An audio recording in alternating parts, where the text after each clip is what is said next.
Si vous aimez l'art et l'écriture, restez avec nous pour ce nouveau numéro des Passionnés.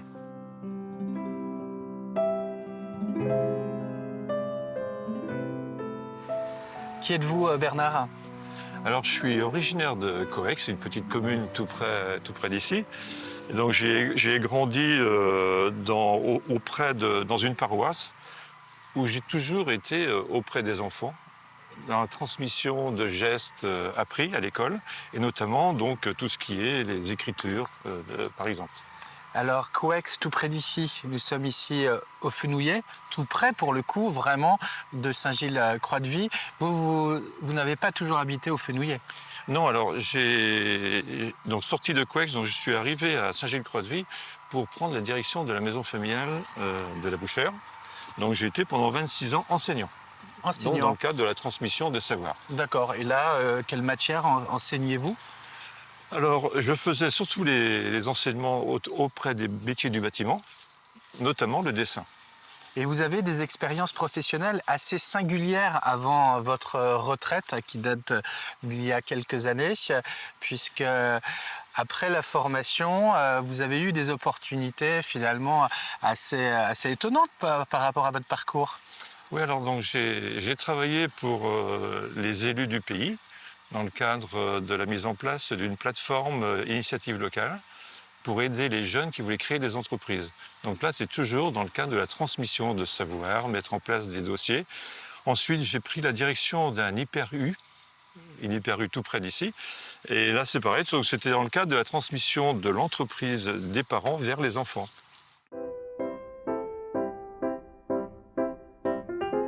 Souvent, Bernard, quand on est passionné, on a d'ailleurs plusieurs passions. C'est le cas pour vous, avec cette passion que vous avez pour le miel. Ah voilà, donc j'ai un petit rucher. J'ai 4 ruches derrière chez moi. Donc j'ai des ruchers parce que les abeilles, je trouve que c'est une famille qui est très intéressante au niveau de l'étude de la vie en société comme ça.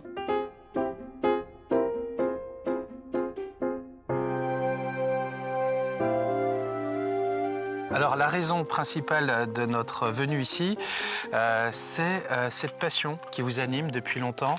C'est la calligraphie, à savoir la belle écriture, mais ça démarre par l'écriture à l'école quand on a 7 ans. Et ça, vous vous souvenez que très vite, à cet âge-là, vous avez eu un coup de cœur pour cette matière?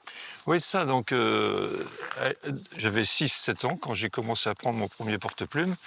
J'avais un frère des écoles chrétiennes, le frère Bonami, qui m'a aidé, qui m'a appris à écrire, et j'ai aimé ça.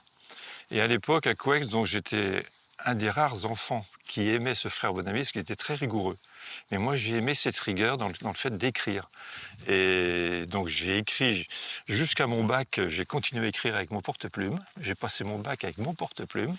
Et donc maintenant, c'est vrai que j'ai quelque chose dans les doigts que j'ai envie de transmettre aux autres. Et c'est pour cette raison que donc, j'ai créé une association qui permet à des gens de redécouvrir toutes ces vieilles écritures. Bernard, la belle écriture vous a toujours accompagné jusqu'à aujourd'hui? J'ai toujours écrit, de mettre dans ma vie professionnelle. J'ai toujours refusé d'avoir un tampon avec ma signature. J'ai toujours aimé que ce soit fait manuscrit. Et quand je suis arrivé à la retraite, j'ai été sollicité par tous les gens qui me connaissaient un petit peu dans le cadre de mes activités précédentes, qui m'ont dit Bernard, il faudrait que tu nous donnes dire comment tu fais pour faire les lettres et tout ça. Donc c'est là que j'ai eu l'idée de créer un petit atelier au départ. On était une dizaine, et puis aujourd'hui, voilà, donc il y a 2 ateliers, 50 élèves. Donc on commence par apprendre une écriture. Il faut à peu près une année, si vous voulez, pour apprendre une écriture au niveau de la gestuelle. Il faut que la main soit bien déliée pour apprendre à faire les belles lettres. De précision, d'attention. C'est une grande précision. Et puis c'est un art aussi, c'est l'art de communiquer avant tout. Exactement. Et toute l'écriture, elle se fait exactement comme le faisaient les moines dans leur scriptorium au XIIe siècle. C'est-à-dire qu'on utilise une gestuelle qui est faite de traits les uns à côté des autres, qui permet de former la belle lettre, calligraphie, une belle écriture. À quand remonte d'ailleurs, Bernard, l'écriture tout simplement? Alors, on pourrait dire... Ou la nôtre, la latine? La latine. Alors, si on veut, déjà dans l'histoire, dans les peintures rupestres, si on veut, c'était une sorte d'écriture. Quand les gens ils dessinaient dans les grottes la chasse de la journée, c'était une sorte d'écriture. Ensuite, on est arrivé dans 3500 ans avant Jésus-Christ, des écritures qu'on appelle cunéiformes, hein, dans la partie sumère, tout près de l'Irak. Et puis après, l'écriture latine, ben, c'est arrivé dans les premiers siècles autour de Jésus-Christ.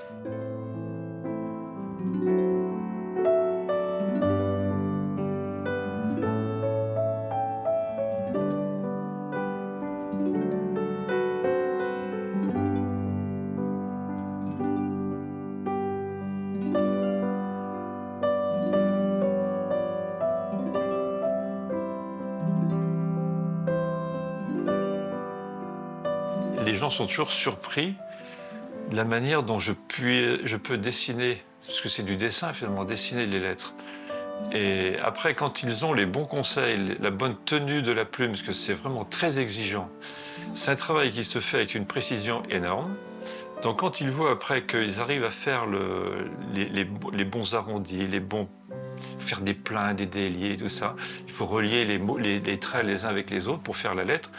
Alors là, c'est des émerveillements, ils ont les yeux qui brillent, exactement comme quand on le fait avec les enfants, si on veut, ils sont émerveillés. C'est déjà tout un poème visuel. Alors, belle écriture, ça veut dire faire des choses belles. Donc c'est vraiment un art majeur. Hein, il faut que la lettre soit sublimée par cette forme d'arrondi qu'on va faire dans certaines lettres, ces pleins et ces déliés qui sont à la fois du gros et du fin. Il faut que tout ça soit bien relié. Une même lettre, si on veut, on peut avoir une dizaine de traits pour faire une seule lettre. Mais il faut que tous les traits soient reliés de manière à ce que ça soit cohérent, quoi. Alors, dans les écritures sur lesquelles vous travaillez, il y en a beaucoup, vous avez des préférences? Alors, de préférence, toutes les lettres sont belles finalement, hein. Il suffit d'avoir de l'intérêt et surtout connaître un petit peu l'histoire au moment où ça a été produit. J'aime beaucoup les écritures. La Rustica, par exemple, c'est une écriture qui est très très belle, c'est l'écriture du 1er siècle. Mais toutes les écritures qui tournent autour de Charlemagne, la Caroline, tout ça, c'était belles écritures aussi, un peu plus simples. Et ensuite, bon, le summum, c'est quand on arrive dans les écritures gothiques, et notamment les gothiques du XIVe et XVe siècle. Il faut une certaine expérience pour pouvoir maîtriser tout ça. Alors je dirais que quand j'ai des nouveaux adeptes qui viennent me voir, donc je leur dis, voilà, il vous faudra une année avant de commencer à bien écrire. Il faut une année à bien maîtriser à la fois le geste, la tenue du papier, la position sur la table et la bonne connaissance. Il faut être capable de lire la lettre, le modèle que je leur donne, et en même temps l'emmagasiner dans le cerveau de manière à pouvoir le reproduire avec la main. Donc il faut que les yeux et la main fonctionnent parfaitement ensemble, quoi. Et on travaille en général dans un climat qui est plutôt un climat très calme, hein, il n'y a pas de bruit, on essaye de ne pas trop parler, parce que c'est un travail qui nécessite forcément de la concentration énorme, quoi. Et ce qui est beau dans tout ça aussi, c'est que Bernard réalise ces jolis mots, ces jolies lettres, ces jolis textes dans les règles de l'art de façon très naturelle, parce que vous fabriquez bien souvent votre propre encre. Alors, on fabrique notre encre comme le faisaient les moines dans leur scriptorium au Xe, XIe siècle. On fabrique une encre qui est une encre tout à fait naturelle, hein. On la produit à partir de choses que l'on récupère dans la nature, et ensuite avec des recettes que l'on a dans des livres récupérés au Moyen-Âge, on produit exactement de la même manière. C'est-à-dire que c'est une encre naturelle, gratuite, et voilà, et c'est la plus belle encre qui existe au monde. Parce que c'est une encre qui, lors de la fabrication, il y a une espèce de réaction chimique qui se produit à l'instant T, et cette réaction chimique va se perpétuer à l'infini. C'est-à-dire que l'encre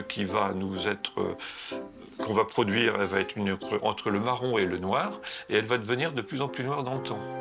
Et en plus, c'est une encre qui est totalement indélébile.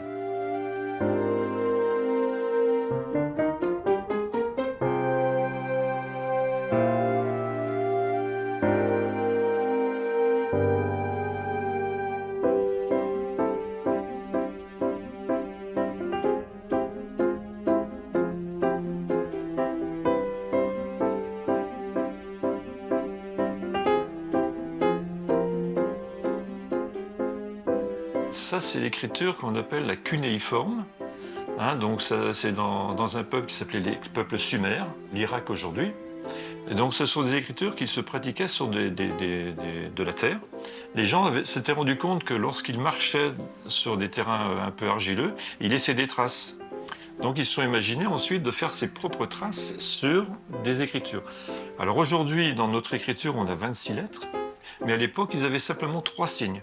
Donc il y avait 3 petits calames qui étaient utilisés pour écrire, avec des petits triangles, d'où le nom de cunéiforme.